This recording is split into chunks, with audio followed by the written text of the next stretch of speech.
nos hayan invitado a participar en este Congreso Nacional. Ayer algunos hermanos tuvieron que retirarse, hubo un concilio, pero también quedaron varios hermanitos aquí. Y si se acuerdan, los que se quedaron, hicimos anoche una temática, por ahí dimos un tiempo, se estuvieron presentando, algunos dieron algunos testimonios, inclusive algunos hermanitos también manifestamos necesidades en diferentes lugares. Y entre todo lo que se habló, se comentaban algunas cuestiones, problemas personales, problemas algunos en grupos, y eso nos demuestra, hermanos, que sí es importante considerar el movimiento, pues a nivel nacional, saber que hay necesidades en otros grupos, fuera de los nuestros también, y que esas necesidades tenemos que ver también la forma de cubrirlas. Hoy en día hay una necesidad que precisamente los hermanos nos han invitado para poder tratar, para poder hablar con ustedes un poquito acerca de lo que nos implica esto, y lo vamos a hacer desde el punto de vista bíblico. Quiero que me acompañen al libro de Timoteo, porque precisamente vamos a hablar de jóvenes. Me comentaron que el mensaje tenía que ver con jóvenes. Para mí hubiera sido más fácil dar las 8 leyes o algo así, pero nos dijeron que tenía que ver con jóvenes. Entonces vamos a hablar un poquito de ellos. Y de hecho, aprovechando pues que nos dan la oportunidad de hablar, porque de repente no nos dejan, vamos a hablar no solamente hacia los jóvenes, sino en este caso a quienes están encargados de sus jóvenes. Y de hecho vamos a ver que el apóstol Pablo nos ayuda un poquito en este estudio. Vamos a Timoteo, creo que es un capítulo muy conocido. Primera de Timoteo, capítulo 4, vamos a usar bastante la Biblia, hermanos, para que la tengan por ahí a la mano. Y le voy a invitar a un joven, por favor, que me ayude a la lectura al verso 12. Primera de Timoteo 4, 12. 4:12, ¿no? Por favor, hermano. Ninguno tenga en poco tu juventud, pero sé jefe de los fieles en palabra, en conversación, en amor, en espíritu, en fe, en limpieza. Amén. Gracias, hermano. Bien, vamos a tratar de estudiar un poquito algunos versos de este capítulo de Timoteo, partiendo desde el verso 12. Dice algo muy interesante, creo que es un verso que muchos hasta nos sabemos de memoria, algunos jóvenes lo hemos aprendido. Ninguno tenga en poco, ¿qué cosa? Tu juventud. Y hermanos, estas palabras, honestamente, yo nunca las había comprendido en su totalidad, quizá, hasta ahora que se ve una necesidad muy grande en los grupos. ¿A qué vamos con esto? El apóstol Pablo, para hacer un poquito de recuento, ¿saben quién era Timoteo? Yo creo que la mayoría saben. ¿Timoteo era hijo real del apóstol Pablo? No, incluso, de hecho, creo que viene en 1 Timoteo 1, ahora vamos a ver. 1 Timoteo capítulo 1, verso 1 y 2, sí, 2, así es. 1 Timoteo 1, 2, dice, a Timoteo mi verdadero hijo, ¿en qué cosa? En la fe. Bueno, entendemos entonces que Timoteo era hijo de Pablo, pero en la fe. Pero es interesante porque de hecho Timoteo fue como tal casi adoptado. Pablo lo tomó para ser su tutor. Y de hecho Timoteo aprendió mucho a través de la experiencia del apóstol. Inclusive, por ejemplo, podemos ver en el libro de Tito, capítulo 1, fíjense, vamos para allá, porque este es otro personaje. Vamos a utilizar Timoteo y Tito para este estudio, por eso quiero que vayamos también allí, para ver que ocurre la misma situación. Tito, capítulo 1, verso 4. A Tito, verdadero hijo en la común fe, gracia y paz del Padre Dios y del Señor Jesucristo nuestro Salvador. Ok, sobre Tito anduve investigando un poquito, no encontré, se encuentra un poco más de información sobre Timoteo, pero vemos que a Tito también se le llama hijo en la fe. Ahora hay una cosa interesante, ¿se acuerdan cómo se llamaba la mamá de Timoteo? ¿Cómo? Eunice. Inclusive también por ahí se menciona a su abuelita. Y algo que investigué exactamente es que el papá de Timoteo, ¿saben de qué nacionalidad era? Era griego. De hecho, que esto fue una de las problemáticas al principio de su ministerio, porque muchos judíos, pues obviamente al ver que Timoteo venía de un padre griego, pues le ponían como que impedimentos. Y por eso es que Pablo, también en su carta, dice precisamente, nadie tenga en poco tu juventud, ni mucho menos pues de dónde provienes. Ahora, regresando a Timoteo 4.12, 1 Timoteo 4.12, ahora sí vamos a detenernos un poquito en esa cuestión, donde dice, nadie o ninguno tenga en poco tu juventud. Saben, hermanos, hay una cosa importante que recalcar. Ya en los estudios que hemos tenido, se ha hablado de la capacidad que los jóvenes tienen para hacer cosas muy grandes, muy importantes para el Señor. Y estamos de acuerdo en que dicha capacidad radica en que el joven se coloque en las manos de Dios, porque de otra manera la falta de experiencia nos limita mucho. Pero hay algo bien interesante, fíjense. La palabra con la que empieza, ninguno, para mí es importante porque creo que no solamente se refiere a los hermanos con los que Timoteo iba a trabajar, sino incluso a su misma familia, incluso él mismo. Que nadie tenga en poco tu juventud. Saben, hermanos, hay ejemplos. Quiero que me acompañen a 1 Corintios. Vale la pena leer algunos versos para aclarar esta situación. 1 Corintios, capítulo 16. Les comenté que vamos a estar usando bastante la Biblia, entonces para que estén atentos. 1 Corintios 16, 11. Bueno, desde el 10, si alguien puede ayudarnos a leer desde el 10 y 11. Fíjense lo que escribe el apóstol a la iglesia de Corinto. Y si llega Timoteo, mirad que esté con vosotros con tranquilidad, porque él hace la obra del Señor así como yo. Por tanto, nadie le tenga en poco, sino encaminadle en paz, para que venga a mí, porque le espero con los hermanos. Gracias. ¿Saben? Me llaman la atención estos versos. Pablo le escribe a otra iglesia y les dice, si llega por ahí Timoteo con ustedes, ¿qué cosa? No le tengan en poco. ¿Sabes, hermano? Yo no sé, se me pasó, no me dio chance, qué tan joven, si tenemos una cifra exacta de su edad cuando él empieza a ministrar, pero qué tan joven habrá sido Timoteo para que Pablo tuviese que constantemente recordarle, no solo a él directamente, sino a las iglesias. Si por ahí llega Timoteo, no le tengan en poco. O sea, como que no lo subestimen. Él está trabajando, él tiene la capacidad y él está laborando junto conmigo.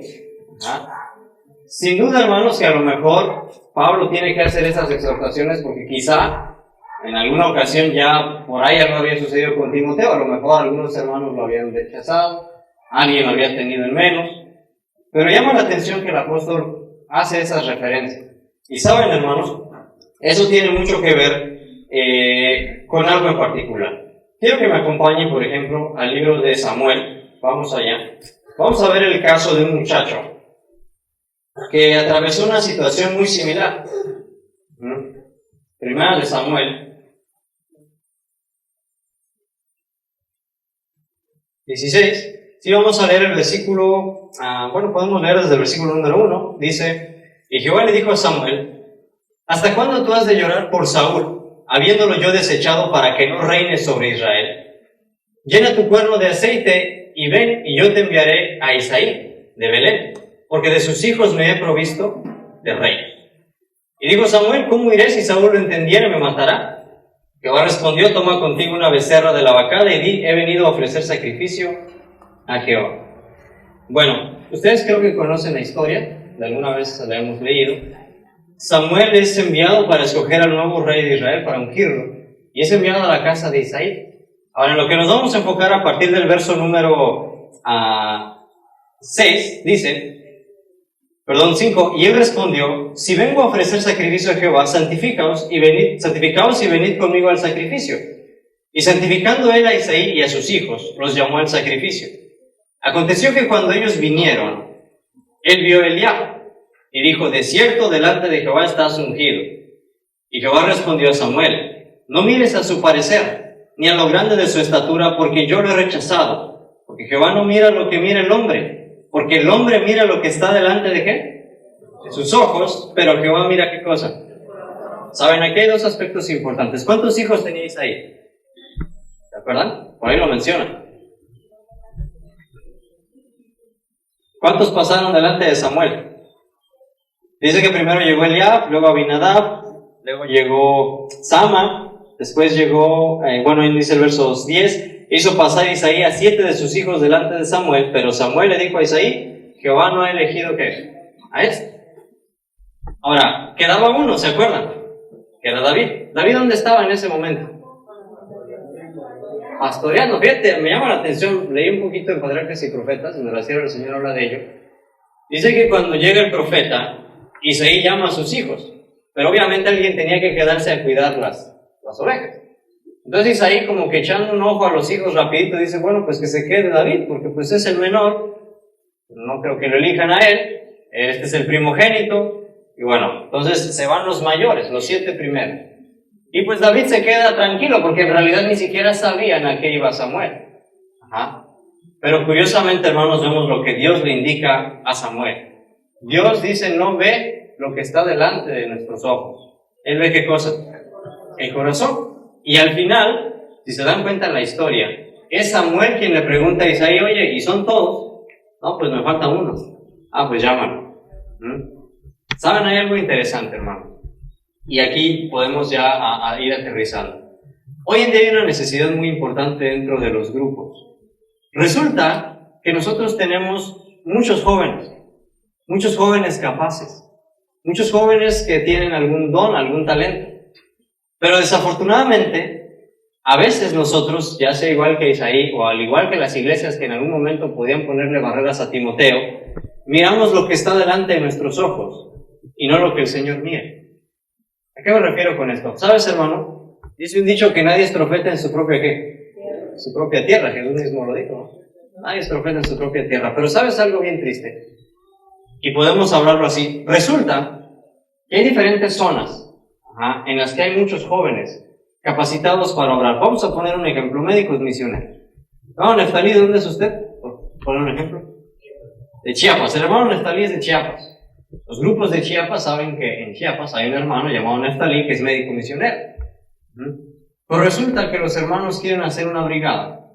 Y entonces le llaman a los de Montemorelos. Oigan, hermanos de Montemorelos, ¿no tendrán un médico misionero que nos manden a trabajar? Pues es que no tenemos. ¿Cómo? Pues está el hermano Neftalí. Y sabes una cosa, hermano, esto cuando pasa en los grupos es triste, pero cuando pasa en las familias es peor. Porque hay hogares en donde los hijos son médicos misioneros. Y desafortunadamente se duda de su capacidad.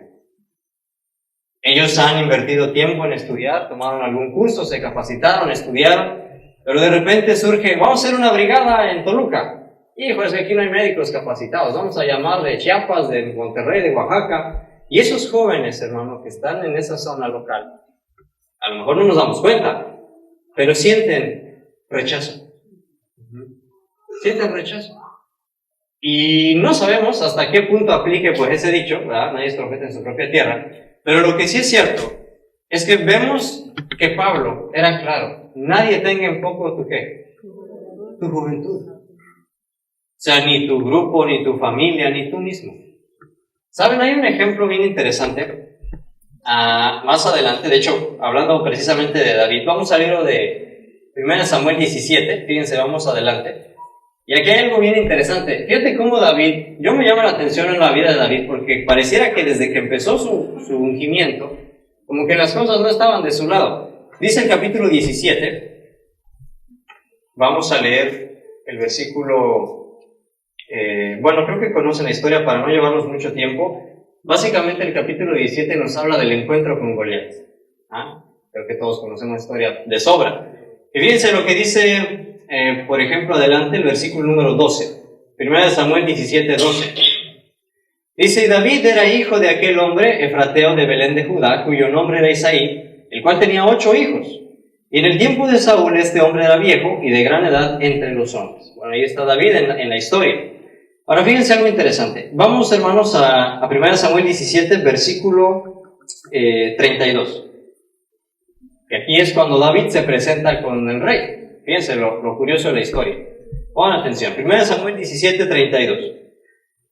Y dijo David a Saúl, no desmaye ninguno a causa de él. Tu siervo irá y peleará con este ¿qué? Creo que se sabe la historia. Todo el ejército de Israel estaba cobardado por Goliat. Nadie quería entrarle a la batalla. Pero cuando llega este joven, dice, bueno, ¿por qué nos está faltando el respeto? ¿Por qué le falta el respeto a Dios? Yo voy a pelear contra él.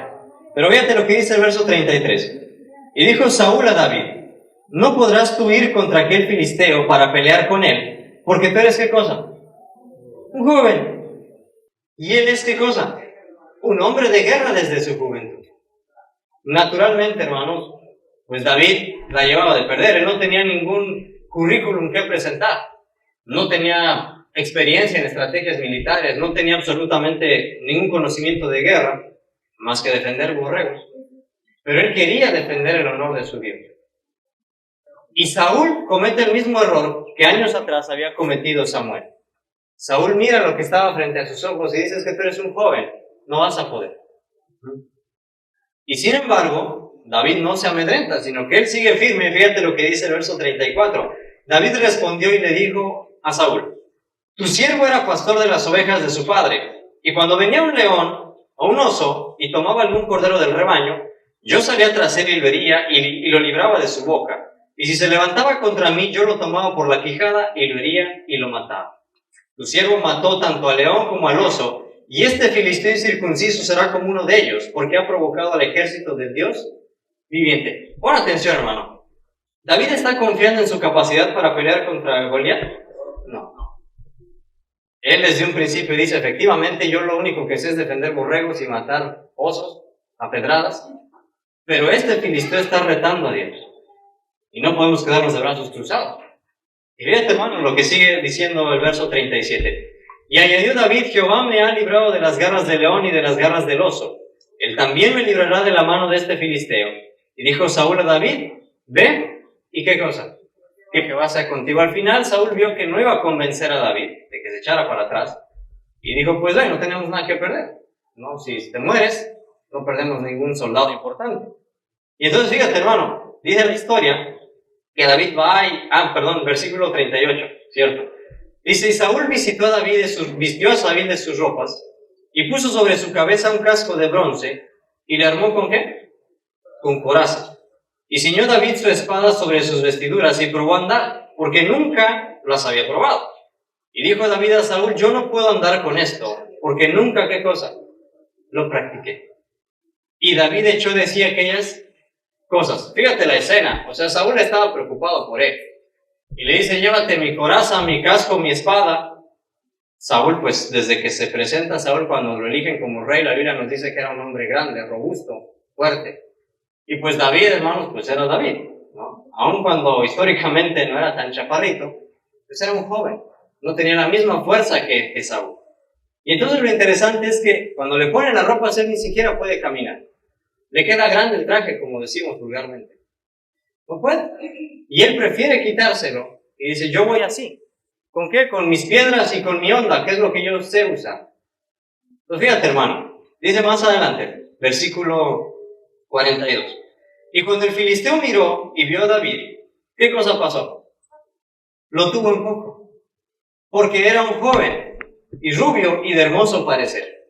Y dijo el filisteo a David: ¿soy yo perro para que vengas a mí con palos?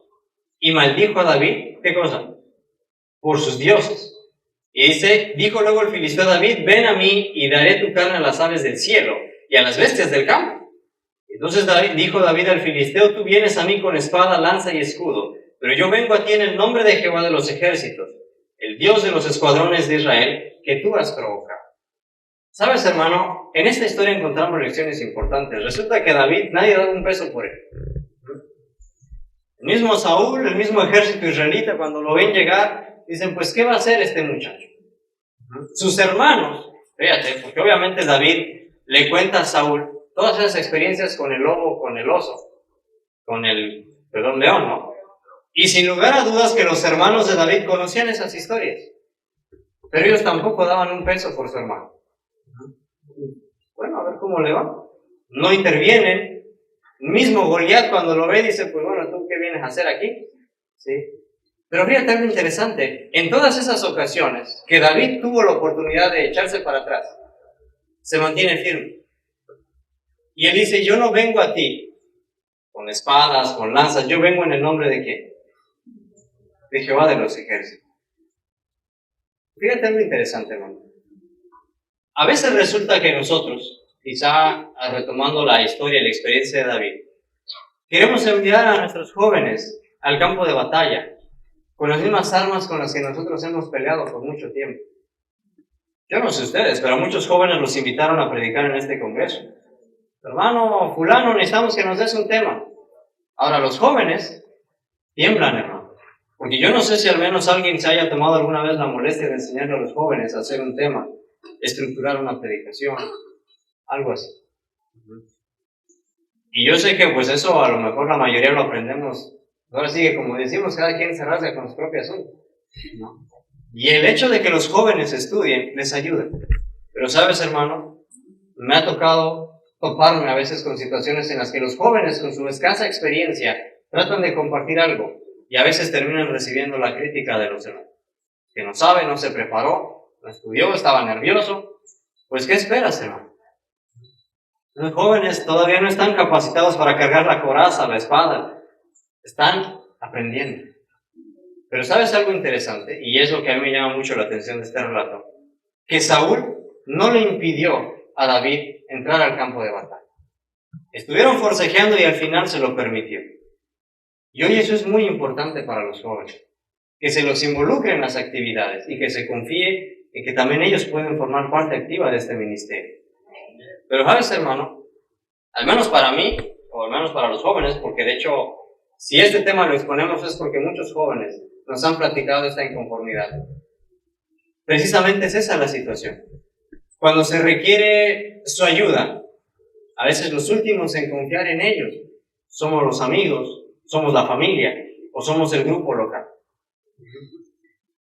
Y eso, la verdad, hermano, es muy triste, muy desgarrante para los jóvenes que están aprendiendo. Fíjate algo interesante, porque la historia continúa. Podemos ir, por ejemplo, al libro de... permíteme. Primera de Reyes, vamos a Primera de Reyes, porque si ustedes se acuerdan, David, después de estas experiencias, tuvo un hijo. Ese hijo se llamó ¿cómo?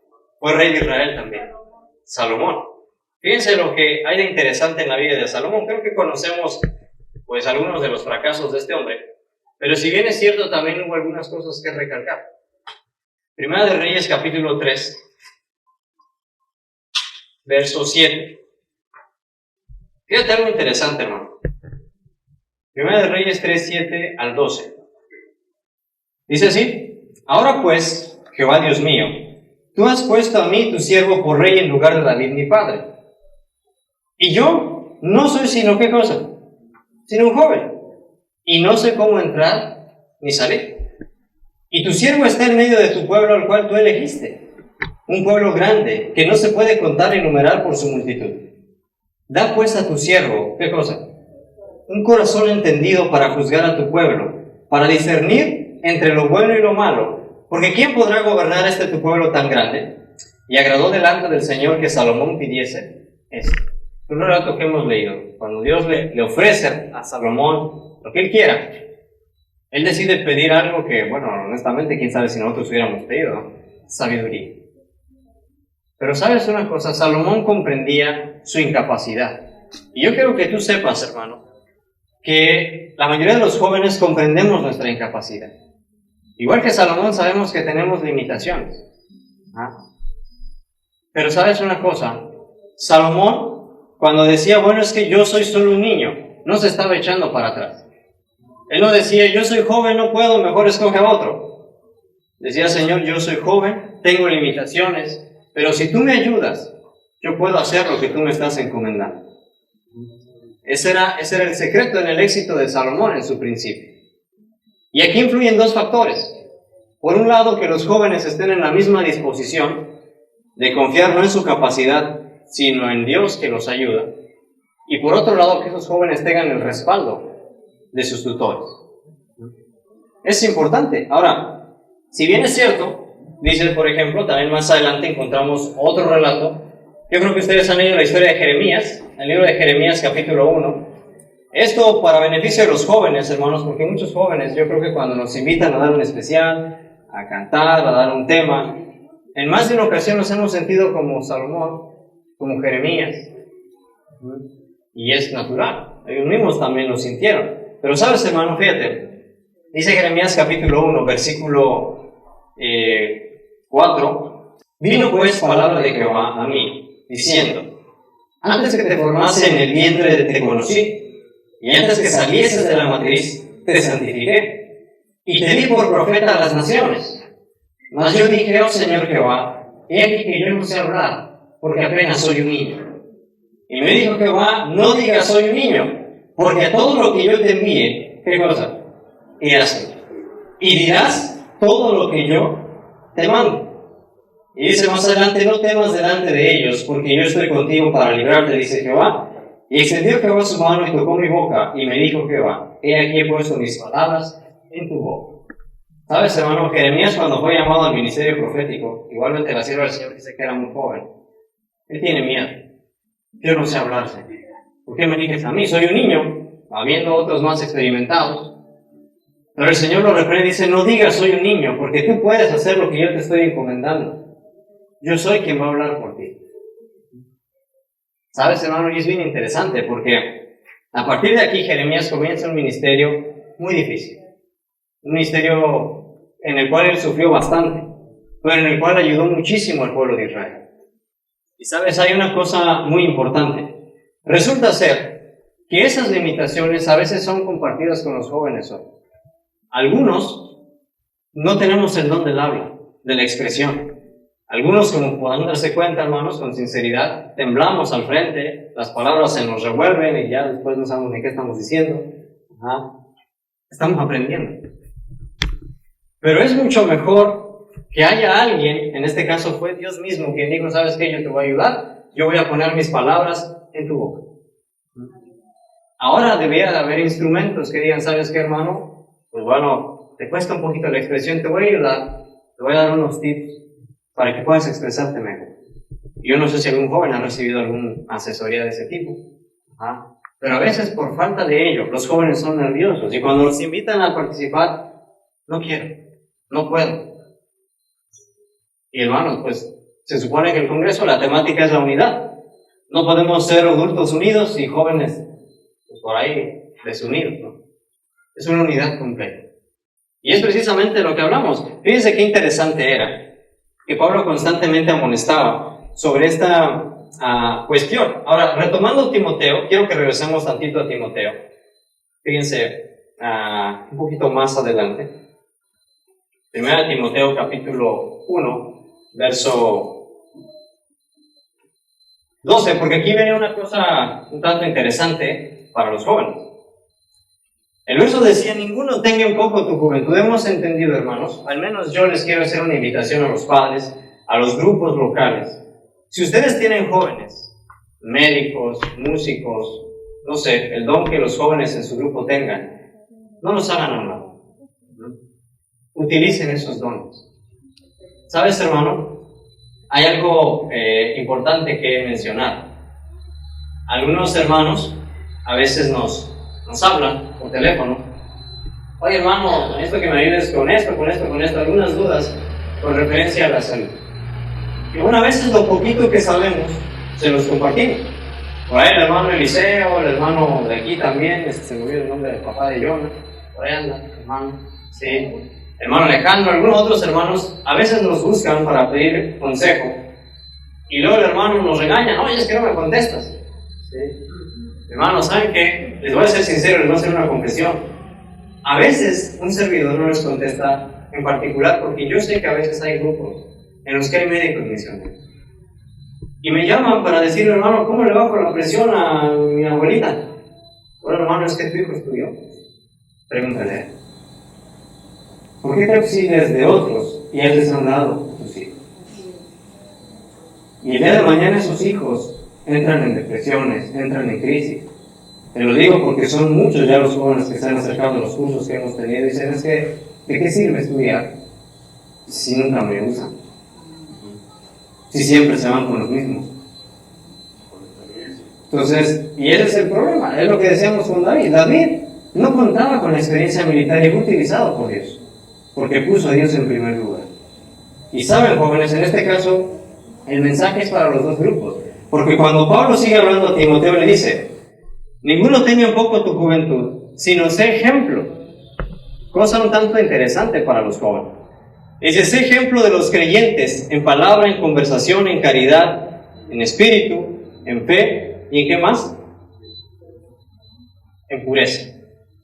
Y saben, son muchas las referencias. Investigando un poquito, encontramos que la sierva del Señor constantemente habló en su momento sobre estas situaciones. ella mencionaba precisamente, déjenme ver cómo funciona esta situación, ahí está. Mencionaba que los jóvenes necesitan ser apoyados por hermanos de experiencia y que se les tenga paciencia. Que ellos también están en un proceso de aprendizaje, dice por acá. Mientras adquieren preparación para el ministerio, los jóvenes deben estar asociados con predicadores de más edad. Aquellos que han adquirido experiencia en el servicio activo han de llevar consigo a los obreros jóvenes e inexpertos al campo de la mies para enseñarles a trabajar con éxito por la conversión de las almas. Bondadosa y afectuosamente estos obreros mayores deben ayudar a los jóvenes a prepararse para la obra a la cual el Señor, ¿qué cosa, hermano? Nos llamó. Fíjate, aquí se ha estado, ya van como 3 veces que yo escucho, que se dice, bueno, es que los jóvenes son los que siguen después de los adultos. Efectivamente. Pero bueno, esos adultos se han preocupado por saber qué jóvenes van a tomar las riendas del movimiento. Porque bueno, vamos a decir, los jóvenes que están son los que siguen, pero ¿y si esos jóvenes no están capacitados? Esto sencillamente no va a avanzar. Y fíjense, los jóvenes a su vez deben respetar el consejo de sus instructores, honrar su devoción y recordar que sus años de labor les han dado sabiduría. Y es creo que importante, hermano, que los adultos, hermanos de experiencia, hermanos predicadores, se acerquen a los jóvenes y los jóvenes se acerquen a ellos para aprender los unos de los otros. Creo que es fundamental que ellos se capaciten en este ramo, porque de otra forma, ellos no pueden hacer correctamente la labor a la cual han sido llamados. Hay mucho lo que la sierva del Señor habla. Fíjense, por ejemplo, hablando de Pablo, sean educadores los obreros de más edad y manténganse bajo la disciplina de Dios. Consideren los jóvenes como privilegio el estudiar bajo la dirección de esos obreros y lleven toda carga que su juventud y experiencia les permitan llevar. Eso es importante. Los jóvenes pueden llevar cargas en la medida de su experiencia y juventud. Y yo creo, hermanos, al menos hago la invitación para quienes en algún momento tenemos la oportunidad de organizar congresos, brigadas, que podamos involucrar a los muchachos. A lo mejor, y les soy sincero, a nosotros a veces nos ha tocado pues trabajar en algunos lugares, y claro que es más cómodo para una persona llamar a alguien con experiencia, porque esa persona, tú no tienes que estar explicando cosas. Es más pesado llamar a alguien inexperto, porque tienes que estar explicándole, tienes que estar con él. Pero hermano, eso debiera ser nuestra labor. Porque ¿de qué sirve estar llamando a los experimentados todo el tiempo? Mientras que los que no saben, pues siguen sin saber. En la cita habla de los experimentados con los que no tienen experiencia. Así es. Aprovechar todas las oportunidades que tenemos los adultos para capacitar a nuestros jóvenes.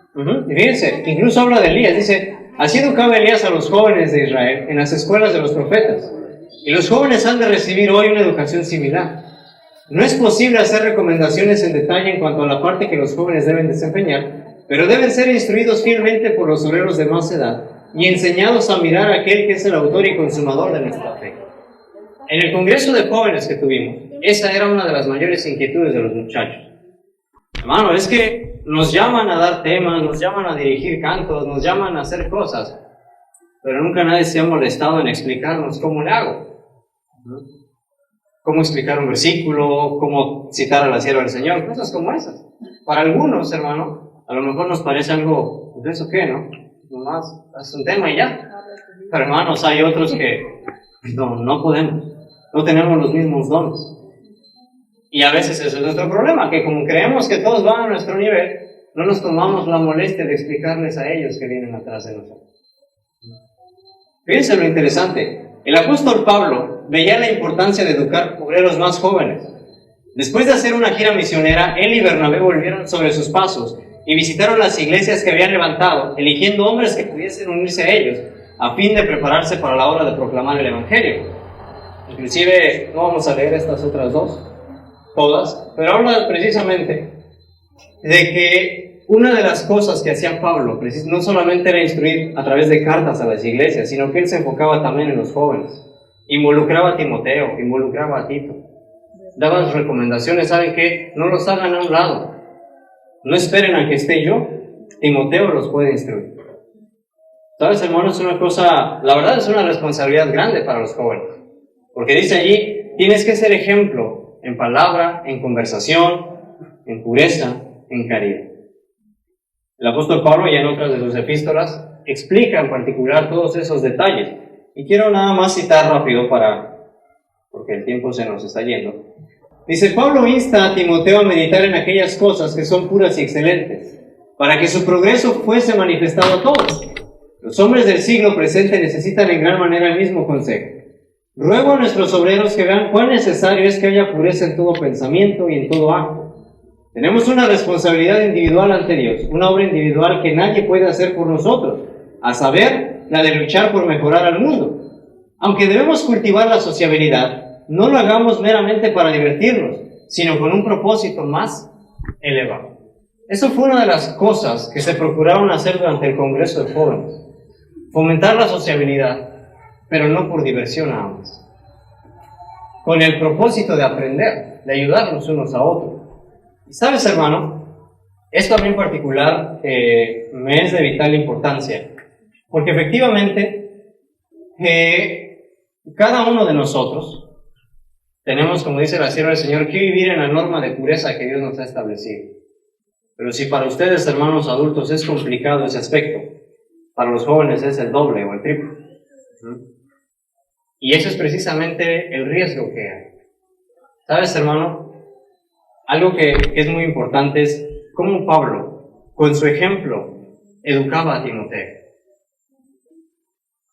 Timoteo no podía esperar educación de su padre griego, porque pues era algo totalmente ajeno a la fe.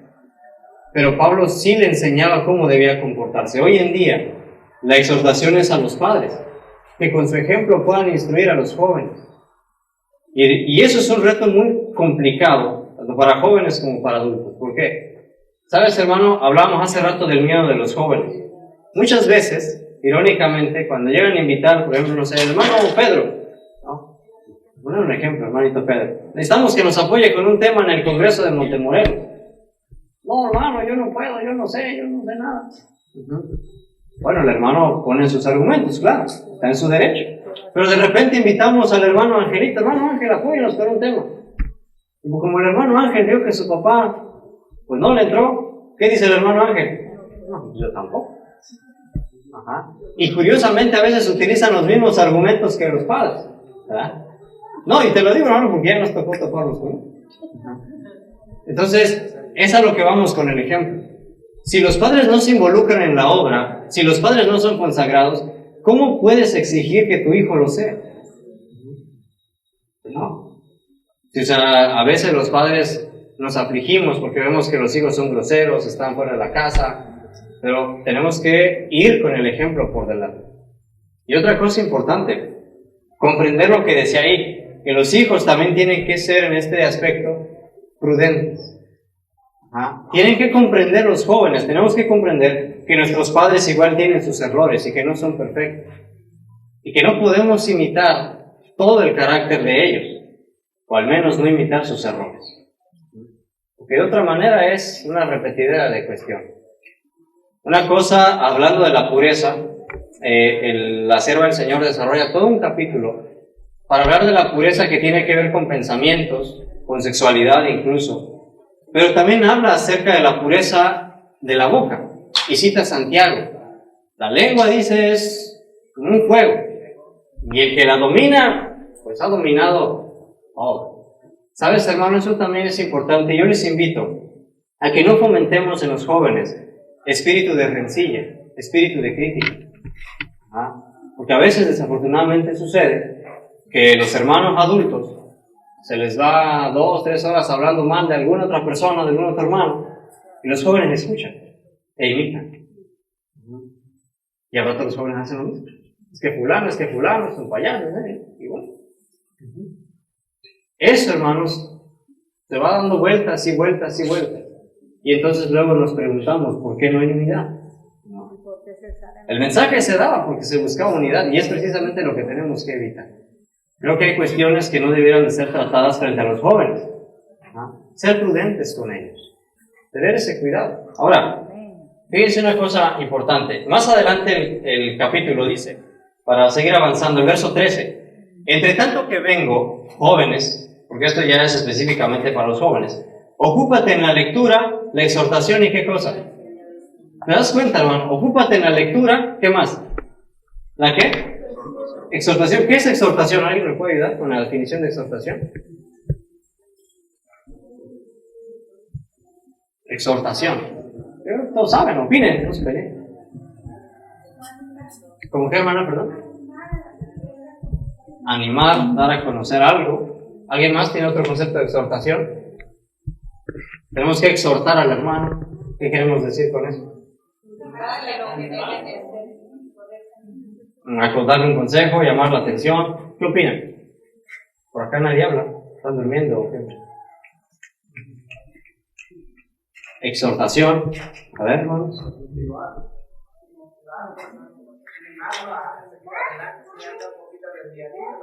Así es. Ok, de hecho, investigando un poquito tiene que ver con eso. Exhortar es como cuando tú regañas pero animas.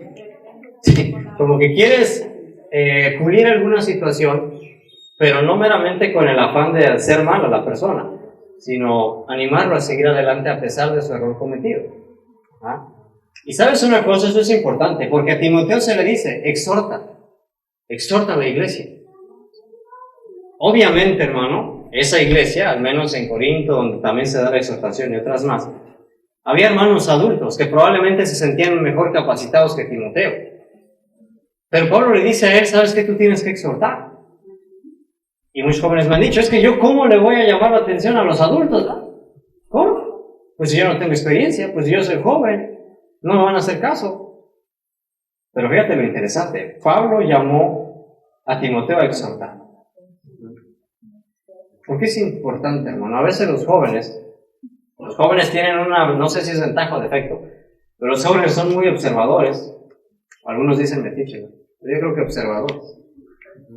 Porque ellos ven cosas que a veces nosotros no percibimos. Mientras los adultos a veces estamos bien adentrados acá en el tema, ellos por ahí de repente están escuchando, viendo actitudes, viendo cosas, y lo guardan. Desafortunadamente el joven no es como un adulto, que cuando ve algo va con el hermano, oye, ¿qué pasó? Los jóvenes lo guardan. Y desafortunadamente el joven tiende a soltarlo donde no debe. Es que yo vi, yo escuché. Ajá.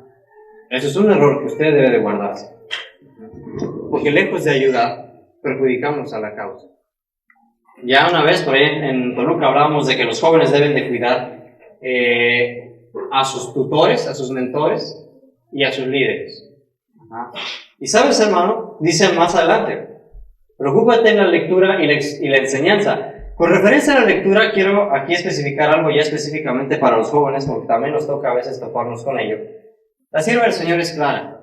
Ajá. El joven, hermano, bueno, ahorita no mucho, ¿eh? Le gusta leer, pero nomás detrás de una pantalla de teléfono, Face y todo eso. Pero cuando llegan a agarrar un libro, también uno tiene que ser muy cuidadoso, porque cuando Pablo le decía a Timoteo, ocúpate en la lectura, no le estaba diciendo que se agarraran las tragedias griegas de ese tiempo, ¿no? Y desafortunadamente, hoy también es un riesgo al que muchos jóvenes caen. Bueno, pues es que dicen que tenemos que leer. Y entonces se ponen a leer novelas, se agarran leyendo superación personal, se agarran leyendo psicología, se agarran leyendo... Y entonces, hermano, al rato los jóvenes, cuando hablas con ellos, dices, oye, espérate, ¿tú dónde sacaste esas ideas? La sierva del Señor en el libro de manuscritos revelados, creo que es el tomo 5, habla de eso, de que la lectura debe ser muy cuidadosa. Todo lo que son cuentos, fábulas, leyendas y eso no debiera de entrar en el librero de un cristiano. Sencillamente, ¿no? ¿Qué debiera de leer? Cuando Pablo le dice a Timoteo, ocúpate en la lectura, ¿qué creen ustedes que le estaba recomendando leer? Pues claro que la Escritura. Claro que la Escritura. Y dice ahí también, ocúpate, aparte de la exhortación de la lectura, en la enseñanza. Ahora, la palabra como tal, de la que parte la indicación, es ocúpate. Lo que Pablo pretendía con Timoteo, era que Timoteo no estuviera como ocioso. Eso es un aspecto que los padres debemos de cuidar con los jóvenes. No darles chance de ocio. Ocúpate en la lectura, la exhortación, ¿o qué más? La enseñanza. ¿Ah? Si les damos tiempo de ocio, los jóvenes buscan la manera de quitar el ocio. Cuando en el mundo los hijos están ociosos y los padres ven a los hijos ociosos, ¡ay, mi hijo está de ocioso en la casa! Lo voy a mandar ahí a la escuela de fútbol para que en las tardes tenga algo que hacer. Pero obviamente nosotros no vamos a quitar el ocio de nuestros hogares de esa manera. Tenemos que ver una forma de luchar contra ese ocio juvenil, pero de una manera bíblica. No vas a mandar a clases de taekwondo o algo por el estilo, porque, oye hermano, no le va a hacer ningún provecho. Ahora, y eso de hecho la sierva del Señor habla un poquito al respecto.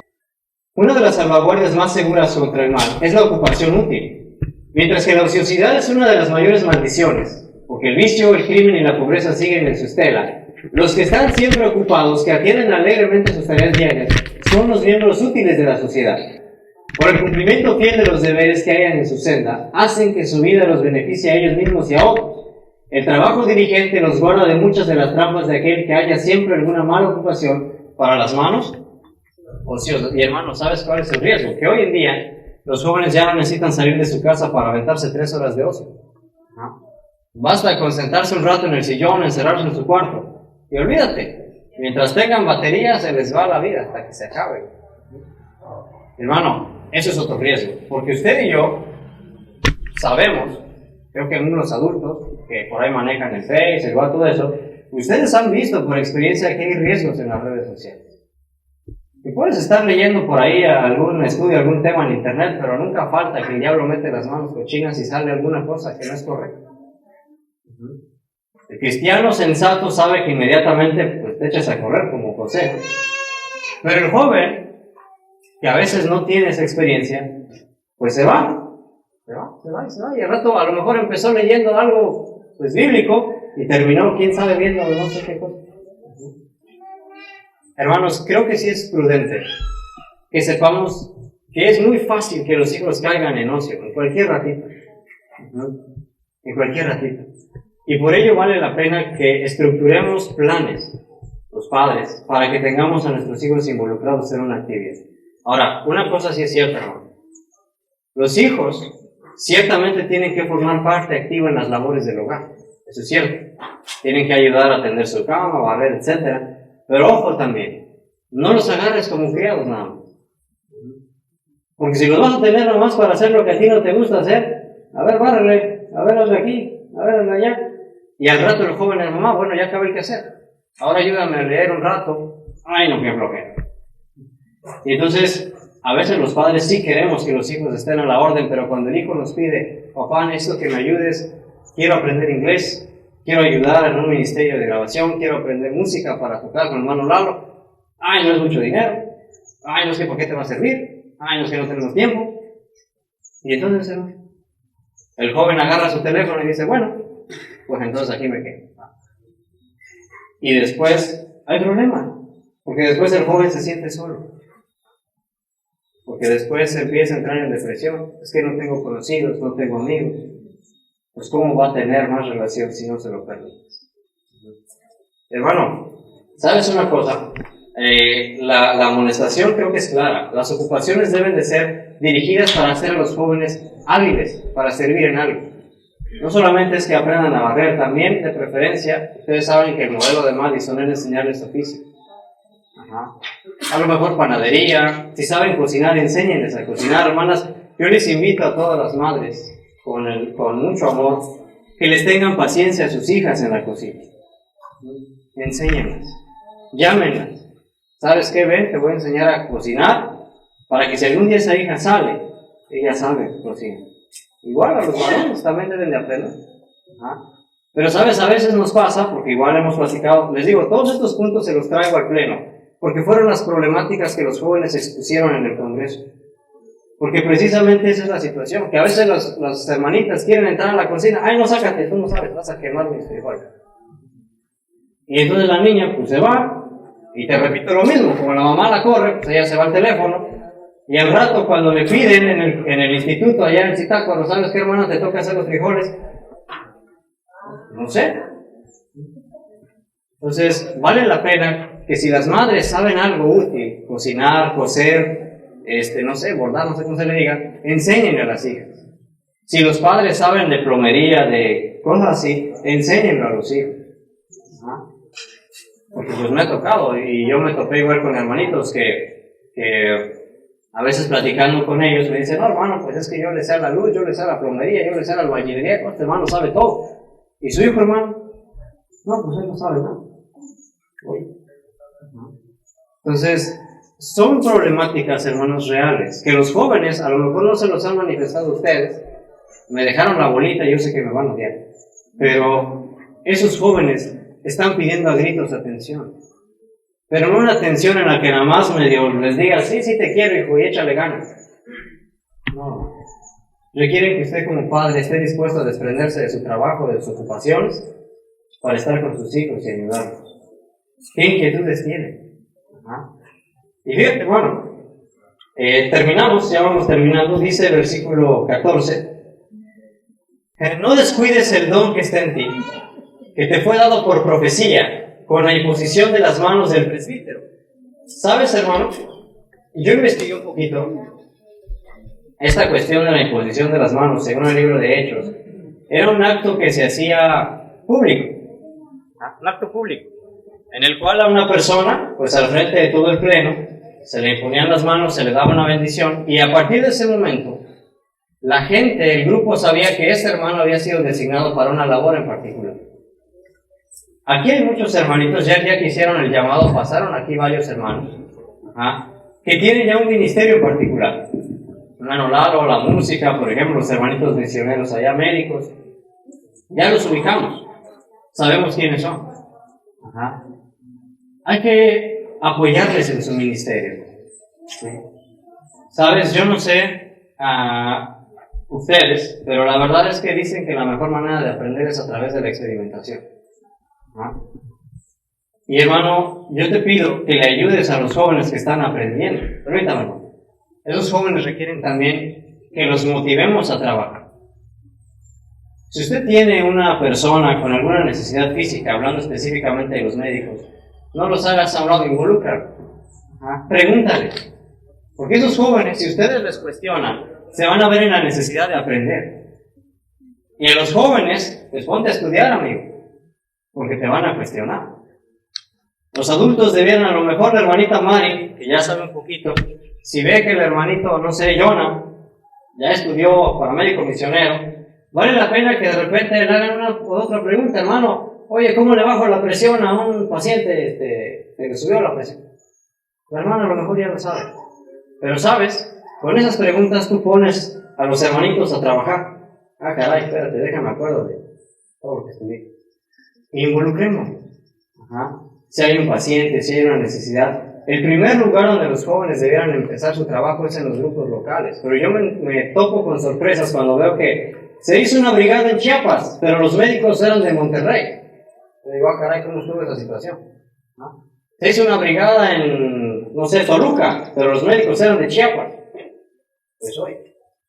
Y los locales. Entonces, a eso es a lo que vamos. Que los jóvenes, hermanos, debemos de cuidar de estarlos involucrando en la labor, no hacerlos a un lado. ¿Sabes? No es un tema de específicamente para los padres, pero sí te recuerdo, padre, que cuando tú dudas de tu hijo, sobre él estás colocando un sinfín de prejuicios. Porque si como padres ustedes no confían en ellos, por más que otro hermano venga y le dé palmadas en la espalda, ese hijo no se siente capaz. Ese hijo simple y sencillamente se siente limitado. Por eso es importante que los padres tengan esa mentalidad. Saber que efectivamente sus hijos a lo mejor están aprendiendo, tienen limitaciones, pero no nos desanimen. No desconfíen de ellos. Se me hace un punto muy importante, que por la tarde, cuando menos a los jóvenes les demos un tiempo. Los jóvenes son muy capaces. Los jóvenes son muy capaces de llevar carga, como usted está mencionando. Si se les enseña cómo hacer el trabajo, ellos tienen la energía que ya a nosotros nos está faltando. Creo que de aquí debemos de sacar ese principio de que a nuestros jóvenes tenemos que vindicarlos, porque muchos se están perdiendo y no es por causa de ellos, es por causa de que nosotros, como ustedes estaban mencionando, no tienen experiencia y no lo podemos usar en la obra. Nuestros jóvenes son grandes, son importantes. Es tan seria la responsabilidad que tenemos nosotros sobre ellos que tenemos que darles esa oportunidad. Dándoles un espacio. En los grupos tenemos que darles un espacio que sea para ellos. Si la sierva del Señor murió, siendo anciana, con una sonrisa en los labios, pensando en lo grande que podían hacer los jóvenes, en la obra que podían hacer ellos. Entonces, hay jóvenes, por ejemplo, en nuestro grupo tenemos un joven que es médico misionero. Él ahora está confiando en que nosotros estimamos sus talentos y este domingo próximo van a comenzar las clases. Él nos está capacitando a los adultos para hacer un buen trabajo. Se siente él que ese es su lugar en el que el Señor lo llevó para desarrollarse. Prestemos atención a este clamor de los muchachos, hermanos adultos, y démosles esa oportunidad. Gracias, hermano. Vamos a cerrar con los últimos dos versos porque el tiempo nos apremia. Verso 15 y verso 16, para terminar la instrucción a los jóvenes, dice: medita en estas cosas y ocúpate en ellas, para que tu aprovechamiento sea manifiesto a todos. Ten cuidado de ti mismo y de la doctrina. Persiste en ello, pues haciendo esto te salvarás a ti mismo y a los que te oyen. ¿Sabes, hermano? Es importante el último consejo del apóstol. Jóvenes, tengamos cuidado de nosotros mismos. Y tengamos cuidado también, como dice ahí, pues de los demás que nos oyen. En una ocasión, el profeta decía también, con inspiración divina: si usted ve el mal en otro y no se reprende, esa sangre va a ser demandada de manos de quién? Pues del que se quedó callado. ¿Sabes, hermano? Los jóvenes requieren exhortación, requieren ayuda, como bien se dice. Y yo le pido al Señor, hermano, que nos dé mucha sabiduría a los padres, a todos los que estamos involucrados en el ministerio juvenil, para apoyarnos unos a otros, para apoyar los diferentes ministerios. Apoyar el ministerio de médicos, el ministerio musical, el ministerio de cocina, todo ello.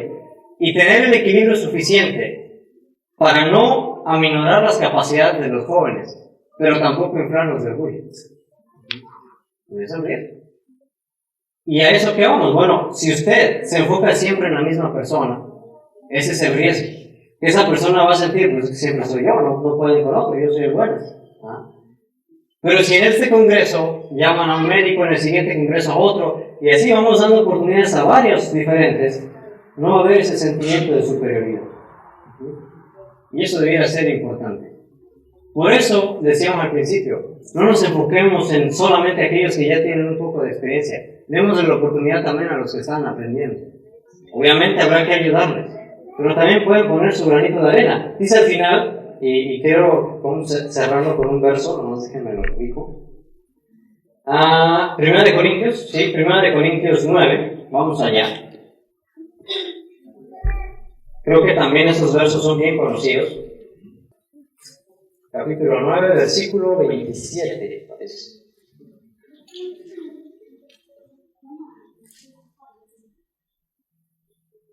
Fíjate qué interesante, dice: sino que sujeto mi cuerpo y lo pongo en servidumbre. No sé que habiendo predicado a otros, yo mismo venga a hacer qué. Ayúdenme, hermanos, ahorita no recuerdo muy bien, pero creo que en la palabra del Señor hay un texto que dice que de qué le vale al hombre ganar todo si perdiera su familia, si perdiera su alma, si perdiera su hogar, si perdiera sus seres queridos. Jesús primero mandó a laborar con el hogar. ¿Sabes, hermano? Espero que como familias, como grupos, podamos tener esas precauciones.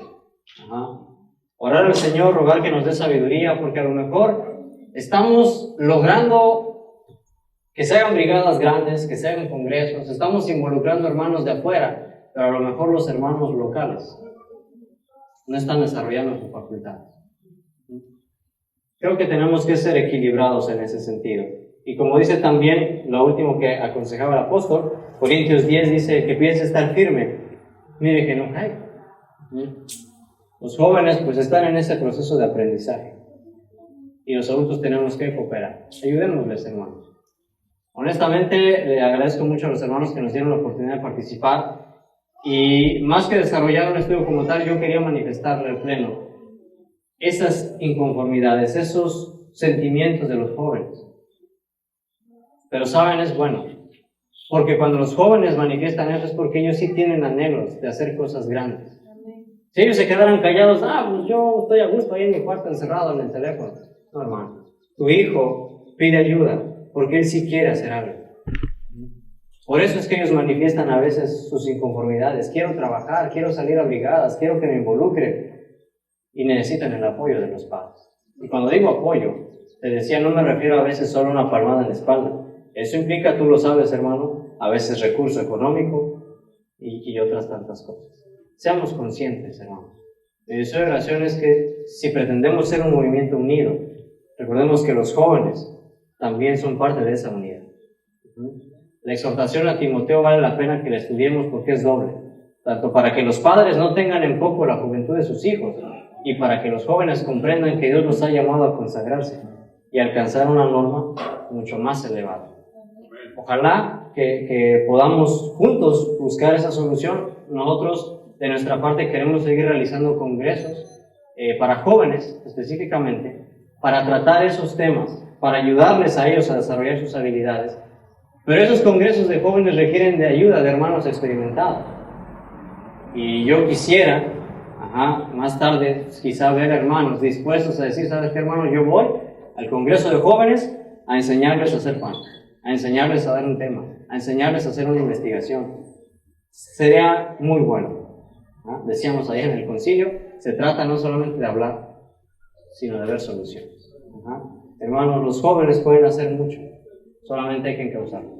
Agradecemos a Dios porque muchas veces, hermanos, no escuchamos las voces de los que tenemos tan cerca y de repente cuando los muchachos, los jóvenes, nos hacen reflexionar sobre estas cosas, debo reconocer, hermanos, que hemos pasado por alto a veces cosas tan importantes como el apoyo a los hijos. Déjenme decirles a título personal, antes de que oremos, hermanos, que efectivamente en muchos casos se han dado donde los muchachos, al no sentirse apoyados, ellos buscan otros caminos y luego todos los padres ya no hayan qué hacer para regresarlos.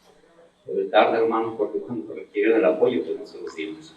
Ojalá que, hermano, no sea el caso, no nos pase, porque de verdad yo me sorprendo ahora de ver que en nuestros congresos cada vez hay una asistencia mayor de jóvenes y veo que están haciendo cosas, están trabajando.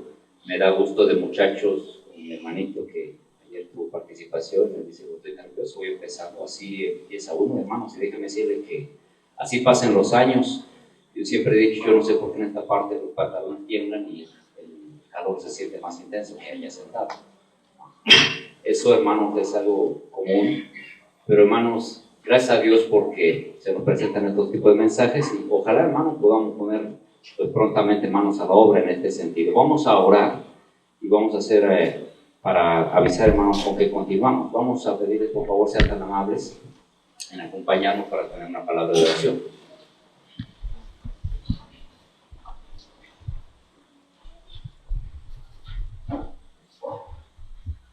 Padre bendito que moras en las alturas de los cielos, santificado y glorificado sea tu nombre, Señor. Venimos con reverencia delante de tu presencia, Padre, primeramente para darte gracias, porque si no fuera por tu misericordia, ni siquiera estaríamos aquí, Señor. Porque esa misericordia se manifiesta en tu perdón, y que a pesar, Señor, de nuestras fallas, tú aún extiendes tu misericordia y tu gracia para con nosotros. Aún nos llamas, Señor, al arrepentimiento, y no nos has dejado solos navegar por el desierto.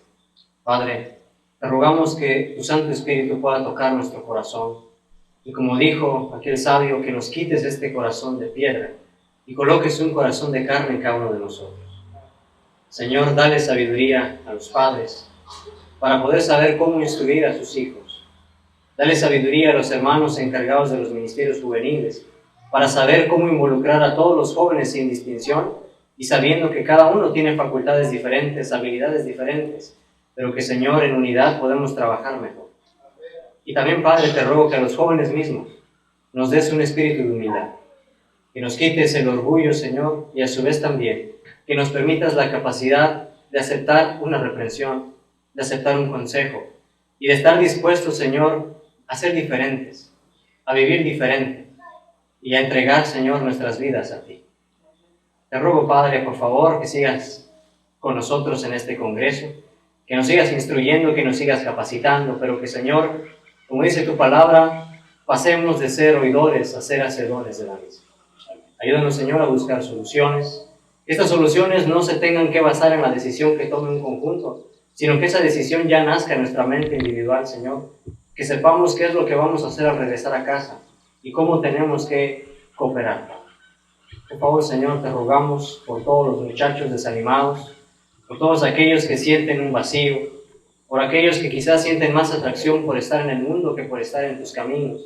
Rogamos, Señor, que tu Santo Espíritu siga contendiendo con ellos, que les ayudes a entregarse, que coloques sabiduría en los hermanos para que puedan ser los canales para sostener a esos jóvenes en sus momentos de debilidad. Y te rogamos, Señor, también nos ayudes a desarrollar las habilidades que tú has colocado en cada uno de nosotros. Gracias te damos por la asistencia que ha habido hasta hoy, porque sin duda que has estado con nosotros. Te agradecemos por los anfitriones que prestaron, Señor, su esfuerzo para hacer este congreso. Pero, Señor, queremos implorar que todo esto no sea en vano, que el viaje, que los gastos, que las desveladas tengan un provecho, y que al salir de este congreso, Señor, como grupos, como movimiento, Señor, seamos un frente unido, firme, que sepamos cómo trabajar para tu honra y para tu gloria. Gracias por escucharnos, Padre, porque aun cuando no tenemos méritos, a través del nombre de Cristo sabemos que escucha nuestras plegarias. Y es en su nombre que elevamos esta súplica, Señor. Amén. Amén.